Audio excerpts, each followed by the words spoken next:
चीन एक बार फिर से बेनकाब हो गया है। चीन की राजधानी बीजिंग में हालात बहुत ज्यादा खराब हैं, इतने ज्यादा खराब हैं कि वहां पर हॉस्पिटल्स में बेड नहीं है, वहां की मॉर्चरी में शव रखने की जगह तक नहीं है और शमशान घाटों पर इतनी लंबी कतारें हैं कि इंतजार लंबा होता चला जा रहा है। और यही हाल वहां के दूसरे शहरों में भी है।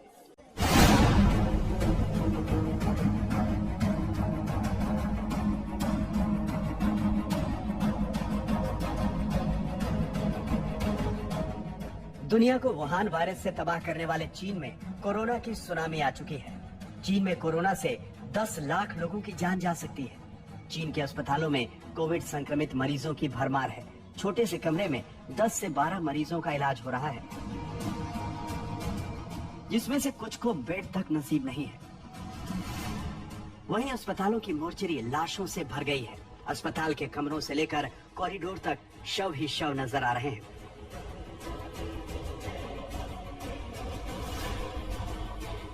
चीन के श्मशान के बाहर गाड़ियों की लंबी कतार है। लोग गाड़ियों से शव लेकर पहुंच रहे हैं, लेकिन शवदाह के लिए लंबी लाइन है। शवदाह के बाद अस्थियों के लिए भी लाइन लगी हुई है। आखिर चीन में कोरोना की ये तबाही कैसे और क्यों फैली?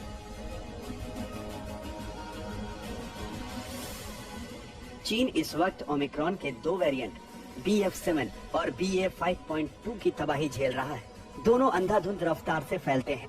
पूरे चीन में जिनपिंग की जीरो कोविड पॉलिसी का विरोध हो रहा था, जिसके बाद लॉकडाउन हटा लिया गया।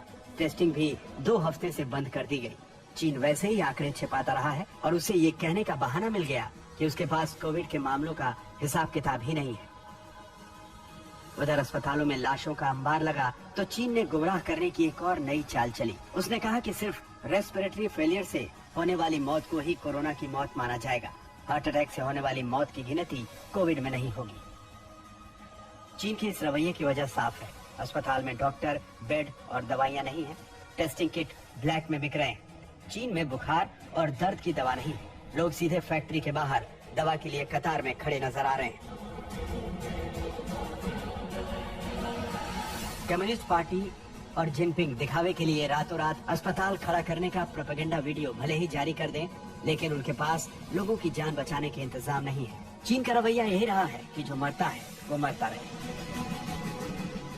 ये बेकाबू हालात तब हैं जब वैज्ञानिक चीन में कोरोना की 3 लहरों की भविष्यवाणी कर चुके हैं। पहली लहर इस वक्त जारी है, जो 15 दिसंबर से शुरू हुई और 15 जनवरी तक चलेगी। दूसरी लहर 15 जनवरी से 15 फरवरी तक चलेगी, जब लूनर न्यू ईयर में चीन के लोग देश दुनिया में घूमते फिरते हैं। अगर दुनिया में चीन के लोगों पर लगाम नहीं लगाई गई तो तबाही मच सकती है। वहीं तीसरी लहर 15 फरवरी से 15 मार्च के बीच आएगी। सबसे बड़ी चिंता इस बात की है कि चीन के 20 करोड़ से ज्यादा बुजुर्गों की जान कैसे बचाई जाए। 65 साल से ऊपर के इन बुजुर्गों में से ज्यादातर को वैक्सीन नहीं लगी है।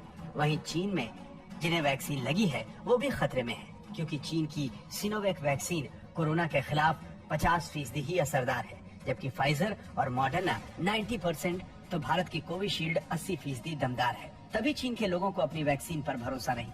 कोरोना पर चीन की ये भयानक कंफ्यूजन पूरी दुनिया के लिए बहुत बड़ा खतरा बन सकती है। आज तक ब्यूरो।